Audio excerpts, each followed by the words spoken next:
Judges chapter 3. These are the nations the Lord left to test all those Israelites who had not experienced any of the wars in Canaan. He did this only to teach warfare to the descendants of the Israelites who had not had previous battle experience. The 5 rulers of the Philistines, all the Canaanites, the Sidonians, and the Hivites living in the Lebanon mountains from Mount Baal Hermon to Lebo Hamath.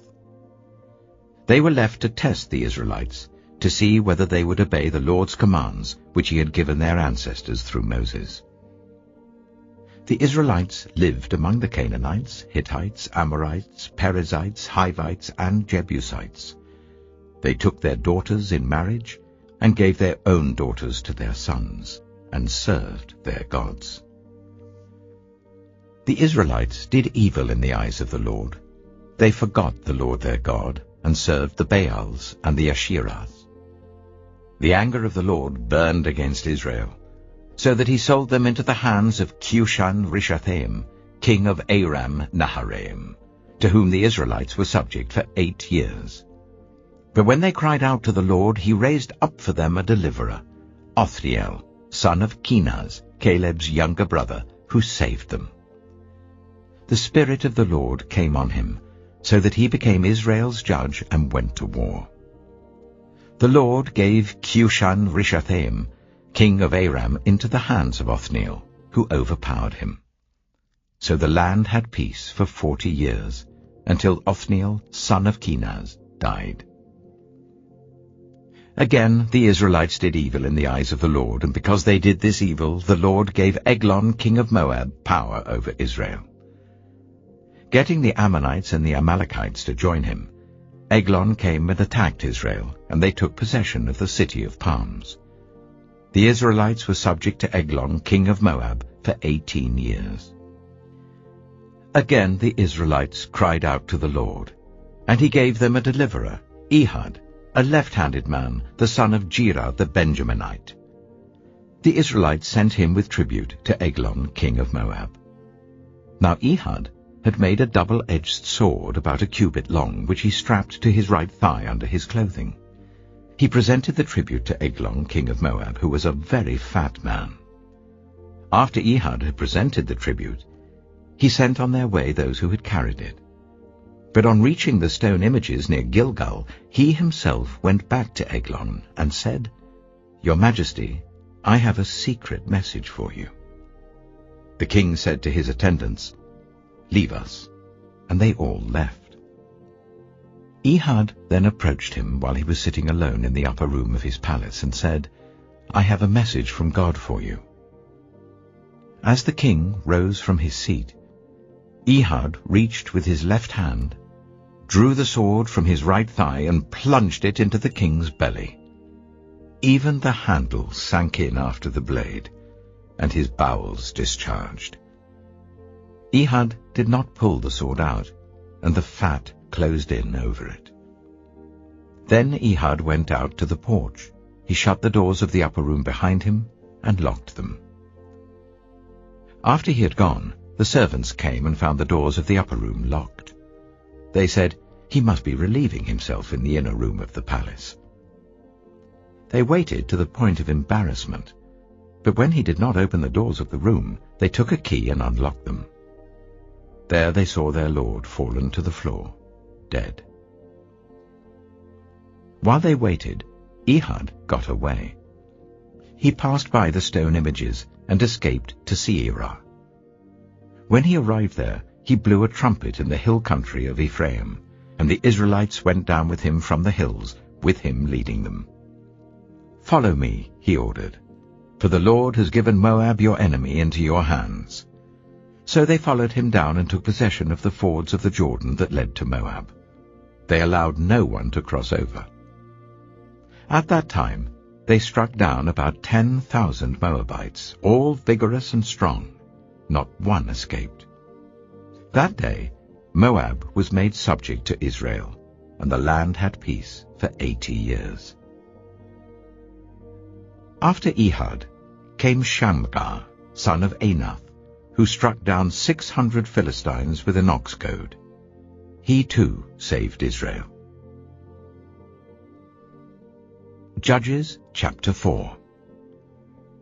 Again the Israelites did evil in the eyes of the Lord, now that Ehud was dead. So the Lord sold them into the hands of Jabin king of Canaan, who reigned in Hazor. Sisera, the commander of his army, was based in Harosheth-Hagoyim. Because he had 900 chariots fitted with iron and had cruelly oppressed the Israelites for 20 years, they cried to the Lord for help. Now Deborah, a prophet, the wife of Lapidoth, was leading Israel at that time. She held court under the palm of Deborah, between Ramah and Bethel, in the hill country of Ephraim, and the Israelites went up to her to have their disputes decided. She sent for Barak, son of Abinoam, from Kedesh in Naphtali, and said to him, "The Lord, the God of Israel, commands you, Go, take with you 10,000 men of Naphtali and Zebulun, and lead them to Mount Tabor. I will lead Sisera, the commander of Jabin's army, with his chariots and his troops, to the river Kishon, and give him into your hands." Barak said to her, "If you go with me, I will go. But if you don't go with me, I won't go." "Certainly I will go with you," said Deborah. "But because of the course you are taking, the honor will not be yours, for the Lord will deliver Sisera into the hands of a woman." So Deborah went with Barak to Kedesh. There Barak summoned Zebulun and Naphtali, and 10,000 men went up under his command. Deborah also went up with him. Now Heber the Kenite had left the other Kenites, the descendants of Hobab, Moses' brother-in-law, and pitched his tent by the great tree in Zaananim near Kedesh. When they told Sisera that Barak, son of Abinoam, had gone up to Mount Tabor, Sisera summoned from Harosheth-Hagoyim to the river Kishon all his men and his 900 chariots fitted with iron. Then Deborah said to Barak, "Go, this is the day the Lord has given Sisera into your hands. Has not the Lord gone ahead of you?" So Barak went down Mount Tabor with 10,000 men following him. At Barak's advance, the Lord routed Sisera and all his chariots and army by the sword, and Sisera got down from his chariot and fled on foot. Barak pursued the chariots and army as far as Harosheth-Hagoyim, and all Sisera's troops fell by the sword. Not a man was left. Sisera, meanwhile, fled on foot to the tent of Jael, the wife of Heber the Kenite, because there was an alliance between Jabin, king of Hazor, and the family of Heber the Kenite. Jael went out to meet Sisera and said to him, "Come, my lord, come right in, don't be afraid." So he entered her tent, and she covered him with a blanket. "I'm thirsty," he said. "Please give me some water." She opened a skin of milk, gave him a drink, and covered him up. "Stand in the doorway of the tent," he told her. "If someone comes and asks you, 'Is anyone in there?' say no."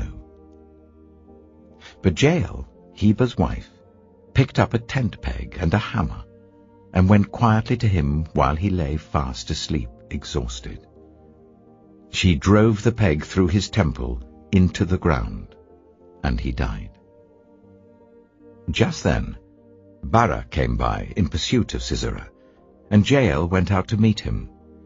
"Come," she said, "I will show you the man you're looking for." So he went in with her, and there lay Sisera with the tent peg through his temple, dead. On that day God subdued Jabin, king of Canaan, before the Israelites.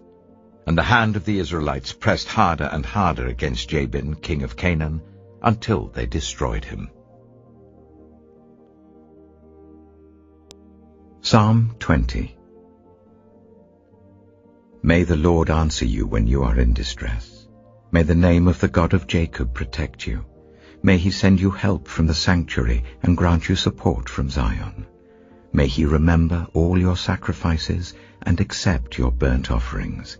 May he give you the desire of your heart and make all your plans succeed. May we shout for joy over your victory and lift up our banners in the name of our God. May the Lord grant all your requests. Now this I know, the Lord gives victory to his anointed. He answers him from his heavenly sanctuary with the victorious power of his right hand.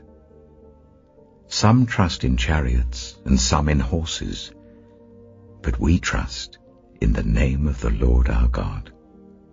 They are brought to their knees and fall, but we rise up and stand firm. Lord, give victory to the King. Answer us when we call.